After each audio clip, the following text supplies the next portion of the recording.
Sa eksklusibong panayam ng GMA Integrated News, nangako si Sandigan Bayan Presiding Justice Geraldine Econg na bibilisan ang paglilitis sa mga kaso kaugnay sa mga flood control project. Sa gitna po yan ang sumisidhing galit ng publiko sa mga tiwali. Saksi si Joseph Moro. Effigy ni Pangulong Bongbong Marcos ang pinagbuntunan ng galit ng mga nagprotesta kontra katiwalian sa Maynila. Sa Quezon City, nagsunog naman ang effigy ni Pangulong Marcos, Vice President Sara Duterte at US President Donald Trump. Panagutin ang mga nangurakot, ang mga kurakot, mandarambong sa kaba ng bayan. Ang panawagan para panagutin ang mga kurap umabot sa 51st Philippine Business Conference. Kailangan managot lahat ng dapat managot. Kailangan makulong lahat ng dapat makulong. Wala tayong sisinuhin, wala tayong sasantuhin. Kailangan po mabalik ang pera ng mga kababayan natin. Ang pera nating lahat, kailangan po maibalik. Ang ombudsman napadalhan na ng mga subpoena sina dating Ako Bicol Party List Representative Saldi Co at 17 iba pang respondent sa mga reklamong graft at malversation of public funds na inirekomenda ng Independent Commission for Infrastructure o ICI. Kaugnay yan sa 289 million pesos na flood control project sa Nauan Oriental, Mindoro. May 10 araw ang mga respondent para maghain ng kanilang mga kontra sa laysay. Sa Huwebes naman, inaasahang mailalabas sa mga subpoena para sa 5 ghost projects umano ng DPWH Bulacan 1st District Engineering Office. Naharap sa mga reklamong graft, malversation through falsification at perjury sina dating District Engineer Henry Alcantara, dating Assistant District Engineers Bryce Hernandez at JP Mendoza, kontratistang si Sally Santos at iba pang tauhan ng DPWH.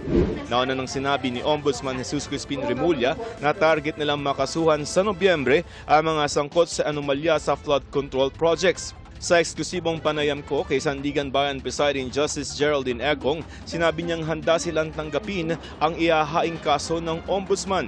Hindi na nila kailangan bumuo ng special division na tututok lamang sa flood control cases dahil konti lamang ang mga dinidinig nilang kaso.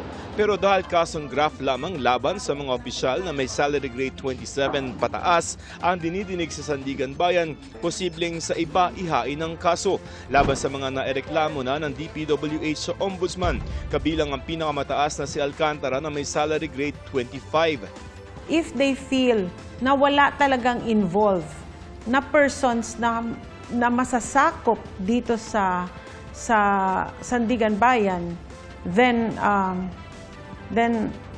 that will be filed in the first or second level court depending on the charge. Tiyak namang Sandigan Bayan ang lilitis kung matuloy ang ilan pang inirekomenda ng ICI na kasuhan ng Ombudsman na sina dating Mimaropa Regional Director Engineer Gerald Pacanan at mga Assistant Regional Directors nito na nasa salary grade 28. Pag nagkataon, pangako ni Justice Econg bibilisan nila ang paglilitis.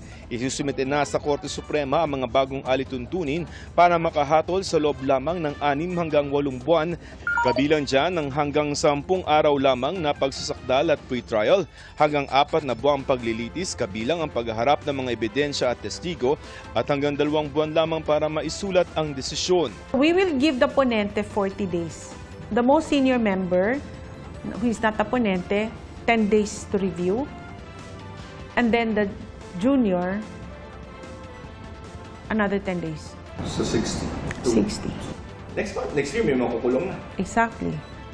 So by next year, we will have, I cannot assure you kung makulong, but we will have decisions. Basta nahuli.